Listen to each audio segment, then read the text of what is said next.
জান্নাতে যাওয়া যায় না, উল্টা রাস্তায় হাঁটলে কোনোদিন গন্তব্যস্থানে পৌঁছানো, তাহলে উল্টা রাস্তায় যদি যাও কোনোদিন জান্নাতেও যাওয়া যাবে। আমার বাবারা, আমার বন্ধুরা, এজন্য সঠিক পথ আমাকে অবলম্বন করতে হবে, সঠিক পথটা চিনতে হবে। ওই পথের কথাই আল্লাহ তাআলা সূরা ফাতিহার ভিতরে বলে দিয়েছেন। সুবহানাল্লাহ। বান্দা যাতে ভুলে না যায়, এ বান্দা যাতে ভুলে না যায়, ভুল না করে, এজন্য আল্লাহ সুবহানাহু ওয়া তাআলা সূরা ফাতিহার ভিতরে একটা আয়াতে কারিমা দিলেন, এ বান্দা বারবার আমার কাছে দোয়া কর, আমার কাছে বল, আমার কাছে বল, আমি আল্লাহ তোদেরকে সঠিক পথ দেখাইয়া দিব। তার মানে কি জান্নাতে যাইতে হলে সঠিক পথ অবলম্বন করতে। এবার 1 নম্বর পথ দিলেন সঠিক পথ। বান্দার জন্য যত আমল দিলেন তার ভিতরে শ্রেষ্ঠ আমল হলো সালাত। শ্রেষ্ঠ আমল কি? সালাত। সালাত, সালাতের ব্যতিক্রম যত পথ অবলম্বন আপনি করেন সব পদেই আপনার সওয়াব হবে, কিন্তু জান্নাত পাওয়া যাবে। কারণ জান্নাতের মাপকাঠি হলো সালাত। সালাত ব্যতীত কেউ জান্নাতে যাবে না। আল্লাহ সুবহানাহু ওয়া তাআলা জান্নাতে যাওয়ার জন্য যেই ছোট ছোট পথগুলো আমাদেরকে দেখায় দিলেন, ওই পথের কথা আল্লাহ তাআলা বললেন, বান্দা আগে সালাত পড়ো, সালাতের পর তারপর তুমি আমল করো। আমল করতে দেরি আমি আল্লাহ তাআলা জান্নাতের মেহমান বানাইতে দেরি করব না। এবার তাহলে 1 নাম্বার পাইলাম আমরা জান্নাতে যাওয়ার জন্য 1 নাম্বার শর্ত সালাত মানে নামাজ। এবার আমরা নামাজ পড়ি, আমরা কি করি? আল্লাহ তাআলা তো পড়তে বলেন নাই, আল্লাহ তাআলা তো নামাজ পড়তে বলেন নাই। আল্লাহ সুবহানাহু ওয়া তাআলা নামাজ কোনদিন পড়তে বলেন নাই। আল্লাহ তাআলা বলেন সালাত কায়েম করো, সালাত কায়েম করো, সালাত কায়েম করো। তার মানে নামাজ পড়লে হবে না, কায়েম করতে হবে। কায়েমটা কি? নিজে নামাজ পড়ো, পরিবারকে পড়াও, সমাজের ভিতরে যারা আছে সবাইকে নিয়ে আল্লাহর কুদরতি পায় সিজদা দাও। যদি আমরা সিজদা না দিতে পারি সবাইকে নিয়ে, তাহলে কায়েম হবে? এবার বাবা নামাজ পড়ে, সন্তান নামাজ পড়ে না। বাবা নামাজ পড়ে, মেয়ে নামাজ পড়ে না। ঘরের গার্ডিয়ান মুরব্বী নামাজ পড়ে, স্বামী নামাজ পড়ে, স্ত্রী নামাজ পড়ে না, আছে না নাই? তাহলে কি কায়েম হলো নি? তুমি নিজে নিজে পড়লা, কি করলা?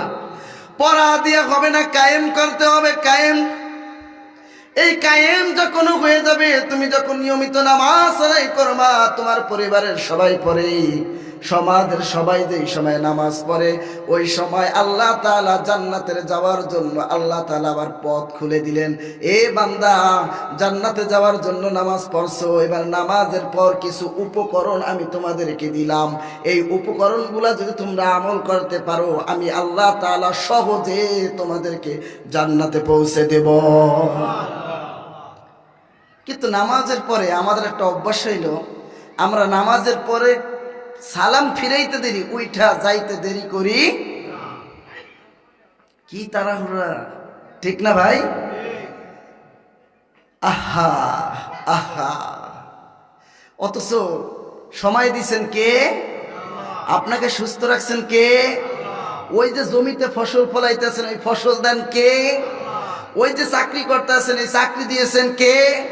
ওই যে দোকানে ব্যবসা করতেছেন, ব্যবসা করার সুযোগ করে দিয়েছেন কে? আল্লাহ তাআলা আপনাকে সুস্থ রাখছেন। আপনার মতো মানুষ, এর থেকেও কম বয়সের মানুষ, এরকমও মানুষ আছে যেই মানুষগুলা এখনো হসপিটালের বেডে আছে, আছে না নাই? তাহলে তোমাকে আল্লাহ সুযোগ দিল, ওই সুযোগটা তুমি কাজে লাগাইতে পারলা না। আল্লাহ তাআলা বলে, বান্দারে শোন, তোর ছেলের জন্য সময় হলো, মেয়ের জন্য সময় হলো, তোর ব্যবসা প্রতিষ্ঠানের জন্য সময় হলো, তোর বন্ধু বান্ধবের জন্য সময় হলো, তোর আড্ডার জন্য সময় হলো, তোর খেতে খামারে কাজ করার জন্য সময় হলো, তোর চাকরির জন্য সময় হলো, আমি আল্লাহ তোকে সময় দিলাম, বান্দা তুই আমাকে সময় দিলি না। এ বান্দা তুই আমাকে সময় দিলি না। ও বন্ধু,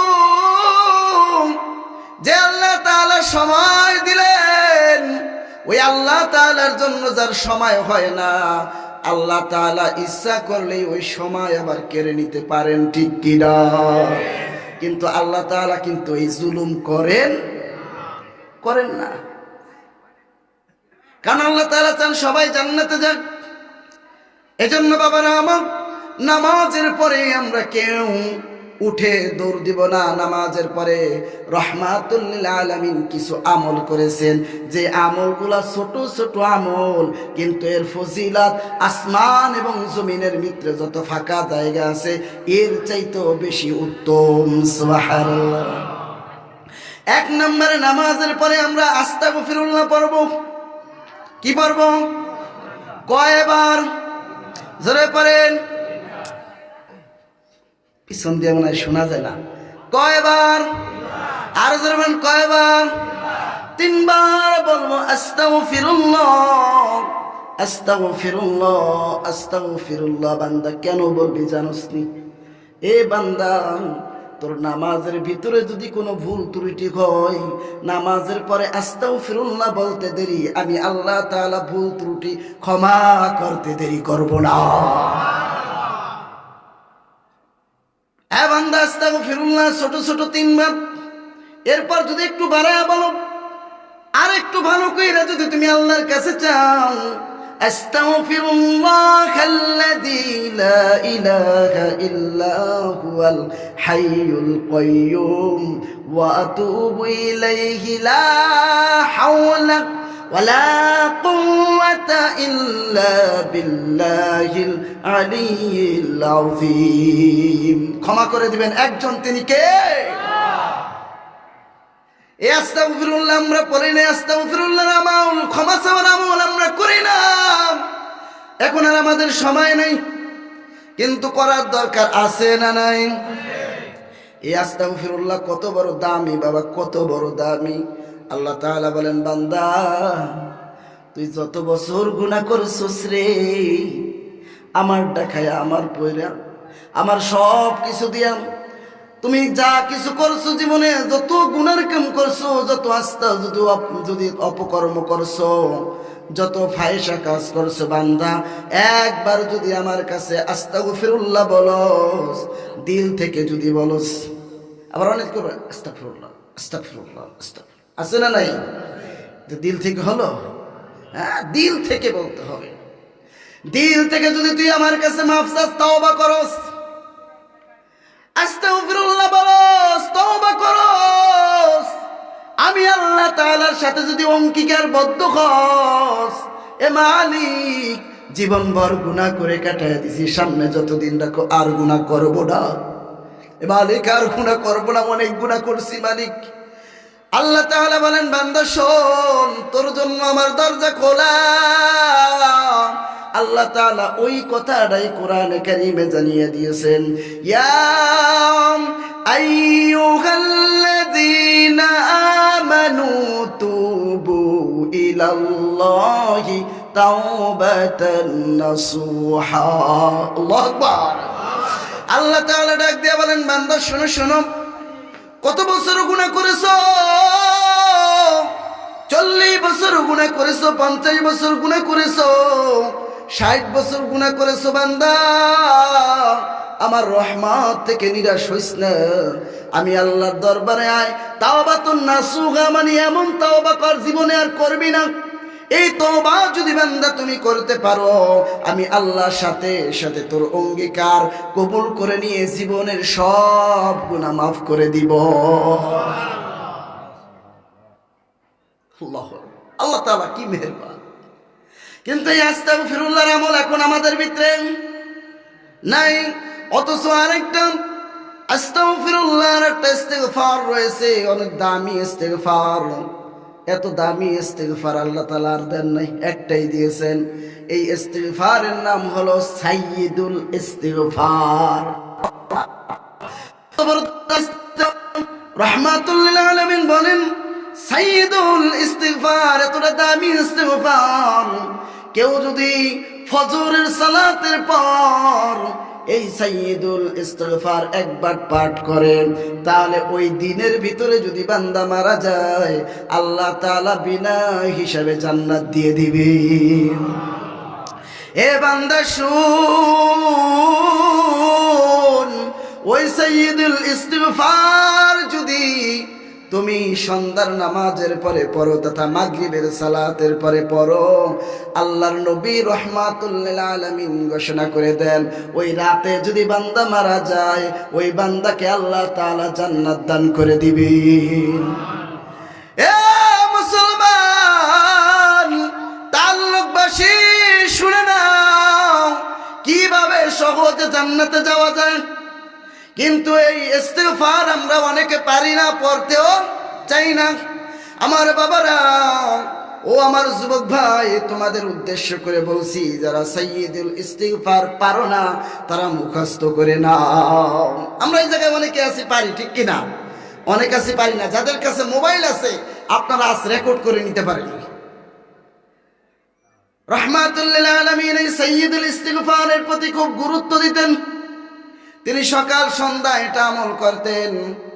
আল্লাহুম্মা আনতা রাব্বি লা ইলাহা ইল্লা আনতা খালাকতানি ওয়া আনা আ'বুদুক ওয়া আনা আলা আহদিকা ওয়া ওয়া'দিকা মাস্তাতা'তু আ'উযু বিকা মিন শাররি মা সানা'তু আবু'ু লাকা বিনি'মাতিকা আলাইয়া ওয়া আবু'ু লাকা বিযানবি ফাগফির লি ফাইন্নাহু লা ইয়াগফিরুয যুনুবা ইল্লা আনতা। আল্লাহু আকবার।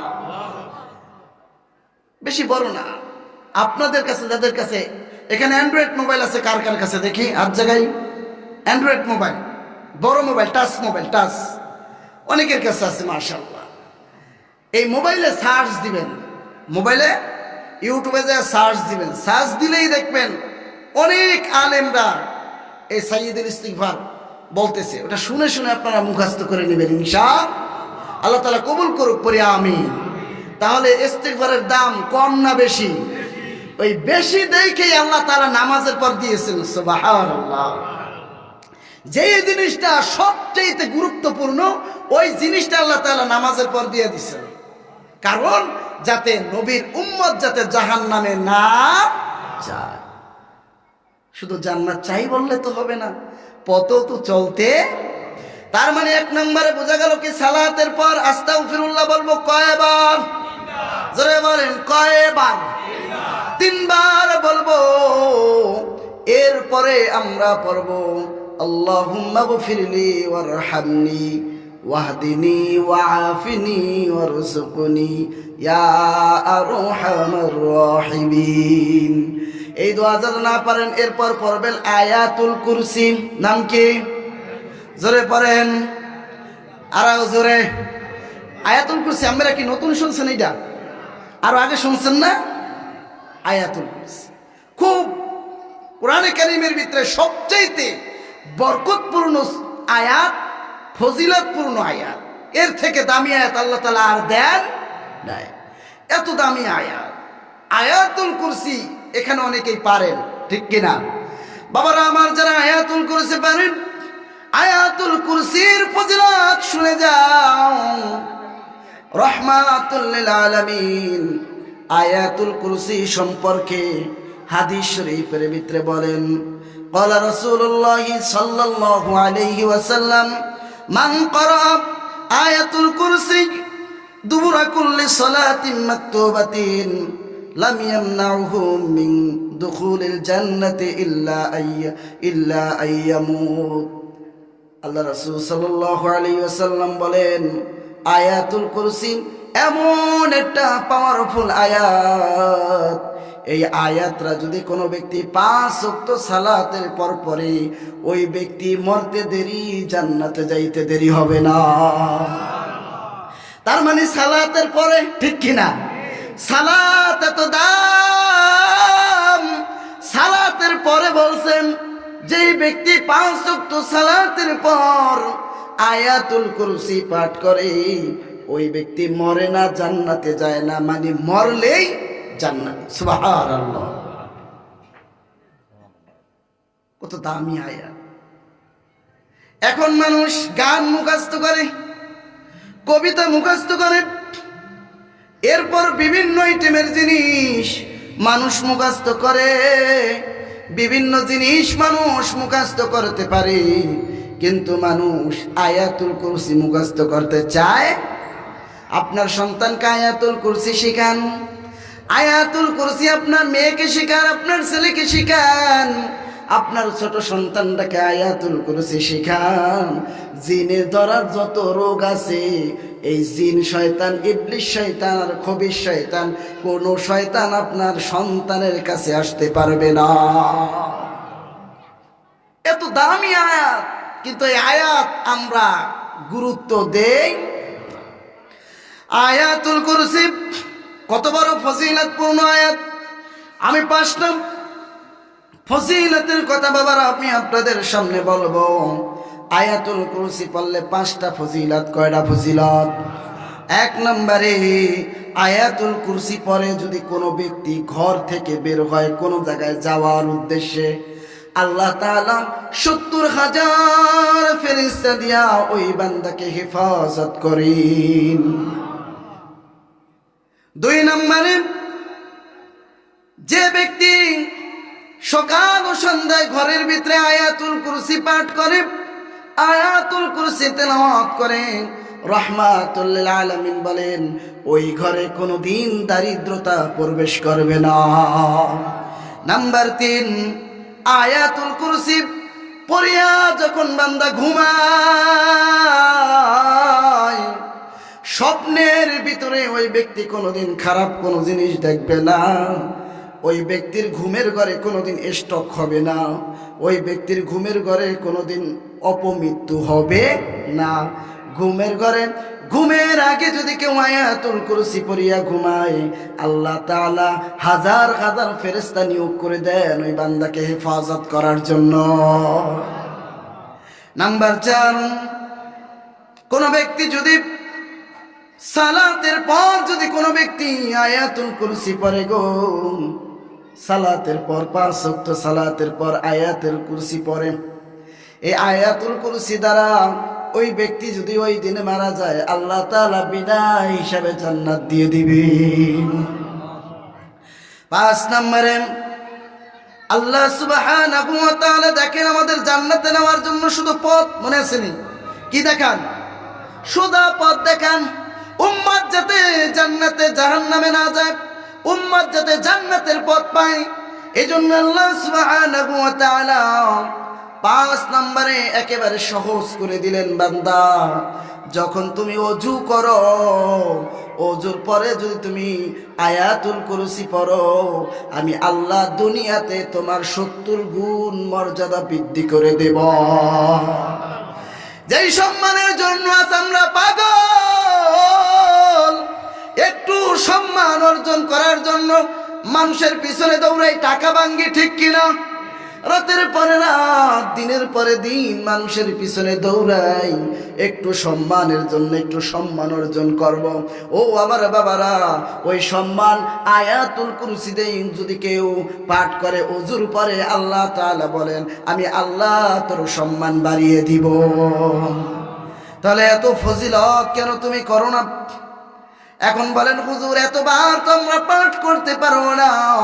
এই আয়াতুল কুরসি আল্লাহ সুবহানাহু ওয়া তাআলার নবী রাহমাতুল লিল আলামিন বলেন, রে উম্মত বেশি চাপের দরকার নাই, একদিনে 3 সময় তোমরা আয়াতুল কুরসি পাঠ করবা। কয় সময়?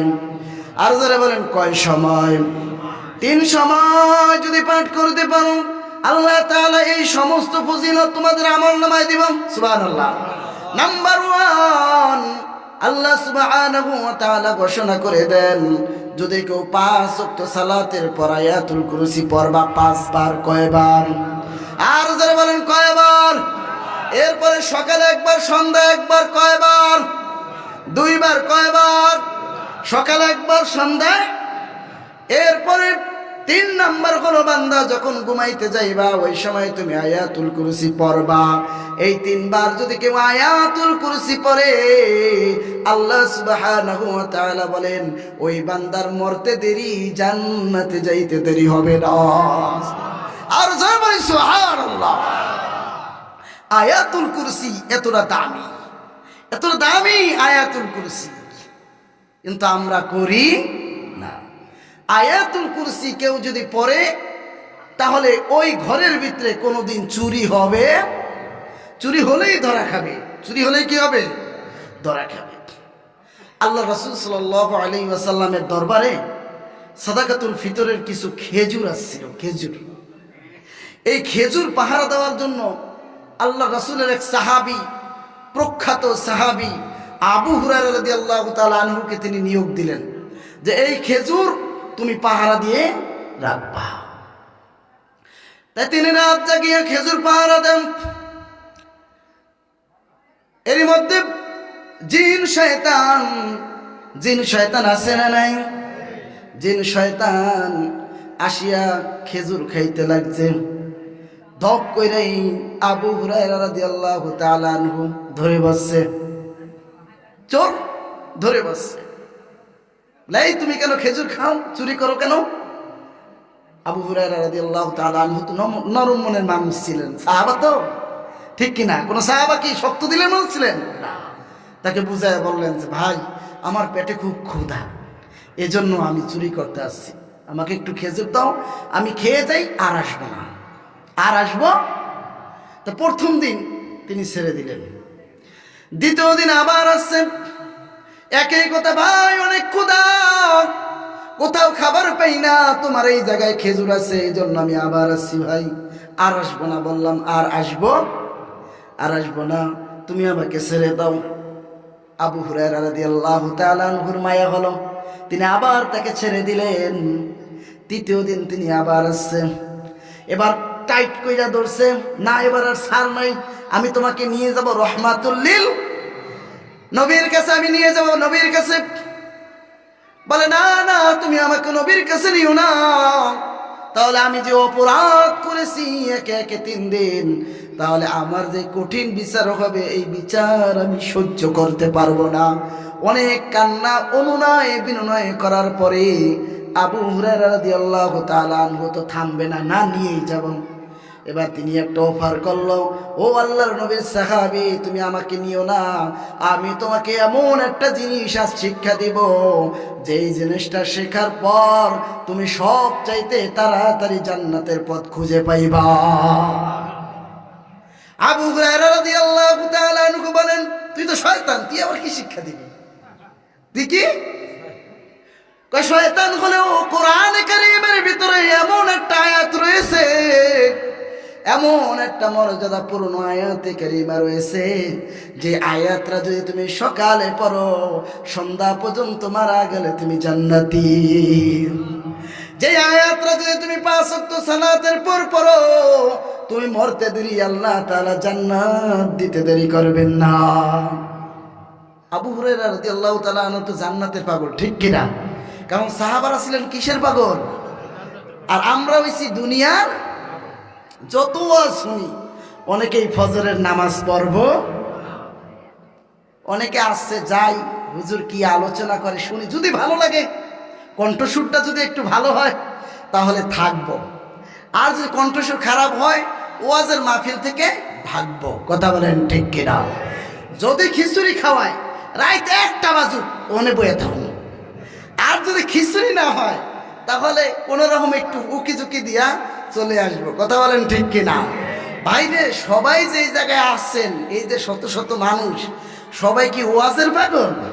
আরে ভাই না, আপনি আমার যত বুঝান অর্ধেক খিচুড়ির পাগল, ঠিক কিনা? তবে আমরা এই জায়গায় যারা বসছি সবাই ভালো, আলহামদুলিল্লাহ।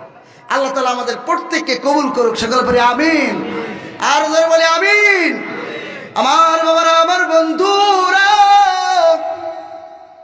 আবু হুরায়রা রাদিয়াল্লাহু তাআলা আনহু ছাড়বেন না।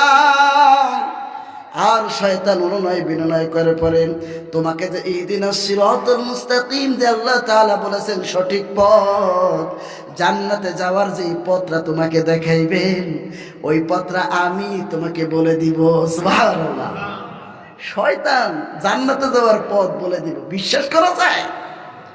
আবু হুরায়রা তো বিশ্বাস করে না। হ্যাঁ বিশ্বাস করো, যদি আমার কথা না হয় তুমি নবীর কাছে যায় জিজ্ঞেস করো, যদি নবী না বলে তুমি যেই বিচার করো আমি সেই বিচারই মাথা পেতাম।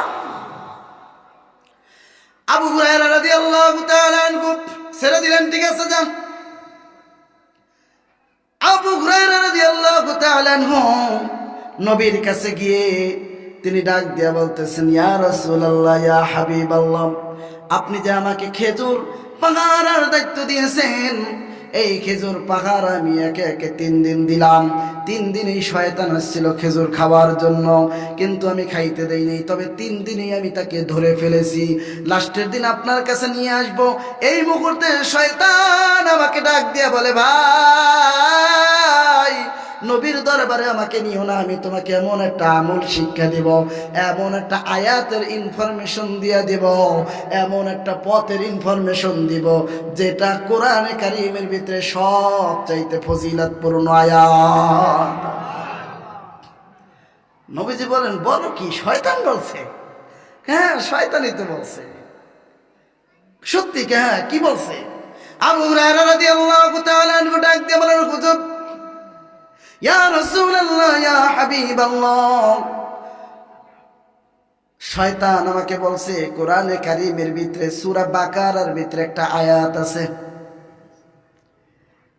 বেশি লম্বা চূড়া আয়াত না, আবার একেবারে ছোট আয়াত না।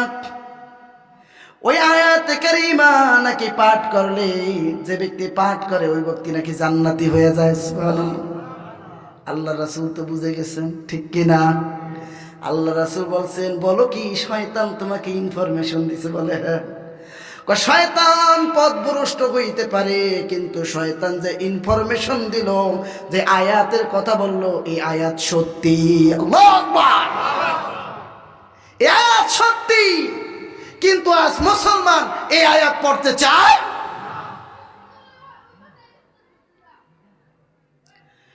আয়াতুল কুরসি পৃথিবীর ভিতরে সবচেয়ে দামি আয়াত, আল্লাহর কাছে সবচেয়ে পাওয়ারফুল আয়াত, পছন্দনীয় আয়াত। সুবহানাল্লাহ।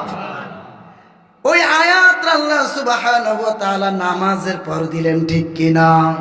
তার মানে নামাজ পড়ো, নামাজ পড়ার পরে পথ তালাশ করো, সঠিক পথ দেখাইবেন একজন, তিনি কি? আর ওদের বলি, তিনি কে? ওই আল্লাহর জন্য আমরা আয়াতুল কুরসি মুখস্থ করতে রাজি আছি না নাই? আল্লাহু লা ইলাহা ইল্লা হুয়াল হাইয়ুল কাইয়্যুম লা তাখুযুহু সিনাতুন ওয়ালা নাওম লাহু মা ফিস সামাওয়াতি ওয়া মা ফিল আরদি মান যাল্লাযী ইয়াশফা'ু ইনদাহু ইল্লা বিইذনি ইয়ালামু মা বাইনা আইদিহিম ওয়া মা খালফাহুম ولا يحيطون بشيء من علمه إلا بما شاء وسع كرسيه السماوات والأرض ولا يؤوده حفظهما وهو العلي العظيم. এত সুন্দর আয়াত, এত সুন্দর নিদর্শন পুরা কোরআনে আর কোন জায়গায় নাই। কারণ এটার ভিতরে আল্লাহ তাআলার একত্ববাদের কথা আছে, আল্লাহ তাআলার তাওহীদের কথা আছে, আল্লাহ তাআলার বরত্বের কথা আছে, মহিমার কথা আছে, রহমতের কথা আছে। সুবহানাল্লাহ। এমন কিছু নাই এই আয়াতে কারিমে আল্লাহ তাআলা দেন নাই, যার কারণে আল্লাহ সুবহানাহু ওয়া তাআলা আয়াতুল কুরসি উম্মতে মুহাম্মাদের জন্য দিলেন। কি জন্য দিলেন? ওই যে ইহদিনাস সিরাতাল মুস্তাকিম, ওই কথার জন্য যে সঠিক পথ চাও, এটাই হলো সঠিক পথ। আয়াতুল কুরসি পড়ো আর মরার পরে জান্নাতে যাও। তাহলে নামাজ পড়লে থাকবেন না ভাগবেন? থাকবেন না ভাগবেন? কে কে ভাগবেন হাত জাগান। মাশাআল্লাহ মাশাআল্লাহ।